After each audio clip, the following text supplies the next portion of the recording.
So let's have a look now at game 2 in the Beachhead competition, in which the Seleucid army takes on actually a proper enemy, the Galatians, the barbarians on their on the northern flank of the Hellenistic world, I guess.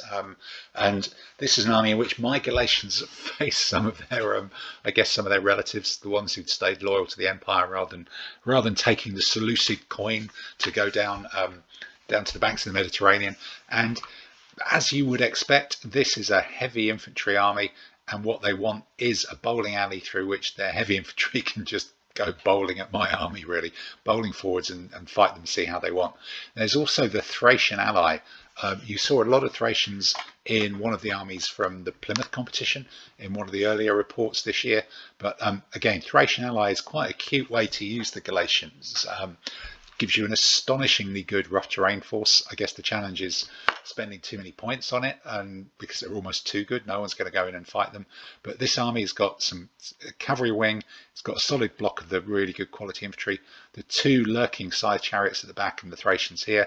And what I've done, I've set up pretty much the same. This Seleucid army has kind of got only two ways really to deploy.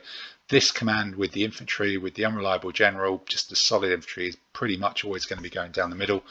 This command has got the rough terrain capability with the form of the Thracians and the spearmen. That's going to be sat next to it wherever there's terrain they want to go through. And then the tiny cavalry command is just going to be screening off one of the other flanks. So let's see how this army actually looks. So what you've got here, you've actually got a pretty big cavalry command, to be honest. It's 4 light chariots, 4 medium cavalry, and a javelinman. So that covers a lot of space. Maybe some of the troops we saw on that first shot were dismounted cavalry. They're allowed to because my army's got elephants. They swap out for medium swordsmen. Then big block of heavy infantry elite. Very, very solid. Elite, impact, impetuous. They're just going to go straight forward. The 2 side chariots in reserve, and a brilliant general to try and keep them under control. And this great, really good quality Thracian ally with elite 2-handed Thracians and a javelinman as well, give them some sort of super anti-elephant capability. So let's have a see. Look, here's my guys. Javelinman lurking at the back. He's not going to be doing much. There's no elephants to fight, and this is just going to have to be tough. Hitting these guys could completely blow this line away at impact with their furious charge capability. But if they charge me, I'm at advantage. The pikemen are at factor 2. Here's pikemen again, factor 2. My own Roman Argiaspids, if the Galatians charge me, I'll be 2-1 up. If I charge them, it will be 2-all. So I want to sit and wait for them. They're impetuous. They are going to keep coming forwards at some point. They're probably going to take that risk, but that potentially makes this a 2-1 down set of combats for those Galatians in the very first round. My own Galatians are awash against them, exactly the same troops. And the cataphracts, I've got the edge there, particularly against these cavalrymen too. And then there's not a lot they can really do here on the end against the elephants. So let's have a look what we're trying to do here. This is the Thracian ally with the javelinman and the 3 units of Thracians. Some proper old school guys coming out there. They look tiny. Maybe they're old minifigs or something, and a lot smaller than these Victrix guys here on the horses. So all I'm trying to do here is just pin these guys in this bit of terrain. I don't want them swinging out into the flank of my army. I'm going to take my chances against the heavy infantry. I just want to keep these guys bottled up, and they probably can come out and threaten me, but then I'll evade away, come back. But these guys are suddenly a bit of a problem because that does start to outnumber my light horse force over there. So as you see, what I've done, I've swapped them around. I brought the light horse to sort of bottle guys up in the terrain.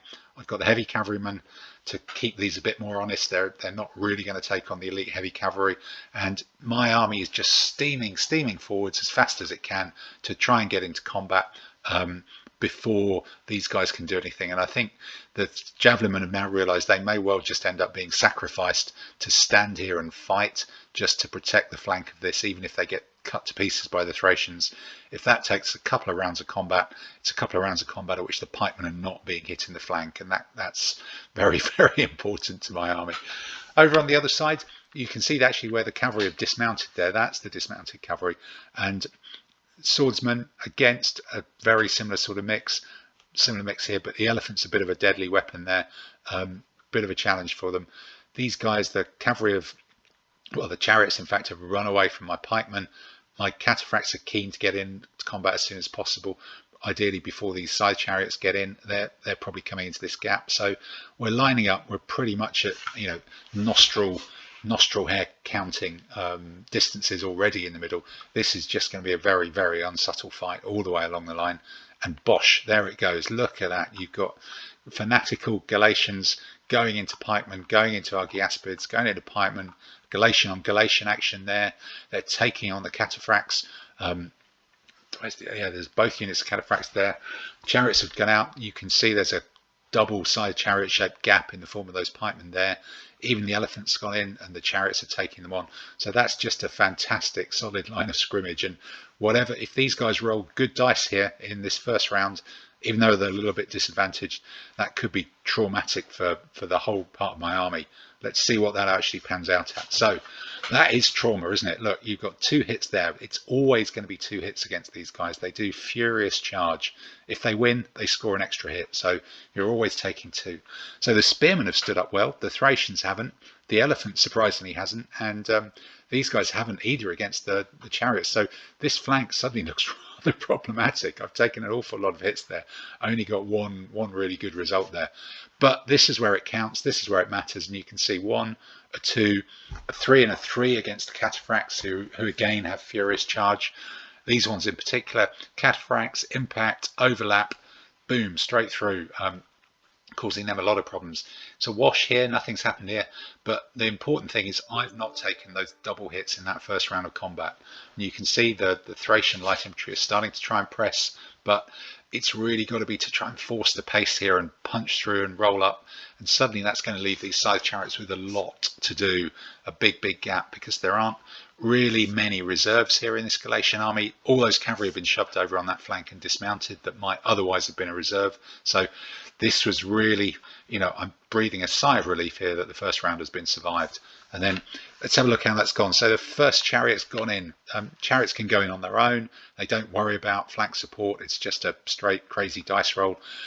You can see one unit, my Thracians, has gone here. The elephant's now completely beleaguered. He's in trouble as well. All sorts of stuff going on. But there's a hole here. The cataphracts, where they'd done 3 hits initially, they punched a hole through. The phalanx, who'd done a couple, they punched a hole through as well. And it looks like my Argiaspids and Galatians are starting to get the upper hand in this huge bit of arm wrestling as well. So that is already, I think this is now the only Galatian unit in the centre out of this big block. No, there's one there as well.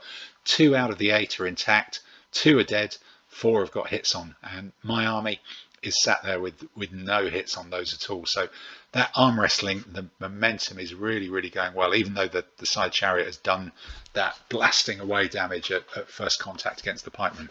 So what's happened here? The pikemen have sort of shrugged that off. There's another chariot coming, but that's it. The rest of the cataphracts, they've ground their way through and pushed forward. The pikemen are pushing forward. There's another hole here. You're suddenly down to 1, 2, 3 Galatian infantry, 4 actually there over there. So half the heavyweight Galatian infantry are gone. The rest are beleaguered and surrounded. There's no reserves here to cover the flanks, and the cataphracts doing some deadly damage as well. These 2 chariots are going to struggle to stop the pikemen, and it looks like my Thracians have come back from a kind of losing position to take back that cavalryman. I guess it was maybe the threat of the pikemen has made them fall away. Here, the general with the pikemen is racing towards the camp. Can I steal a camp with a heavy infantry pikeman, 4 ranks deep, with the general in there? Not a lot to try and oppose him. It looks like there might be some light horse there or skirmishers making a beeline for the camp. And here we go. This is kind of, I don't think he's even going to need to manage to get to the camp. You've got the rest of the Galatians being ready to be turned. Both of those units are now in desperate trouble. They can turn on the flank. They can turn on the flank. These Argiaspids have turned on the flank of the Galatians here as well. The Thracians have only just come into the game. They've only just come out of the woods. So that's pretty much the whole centre of the Galatian army. The heaviest stuff they've got all completely wiped out. And that's really only going one way, which is going to be a victory for the Seleucids.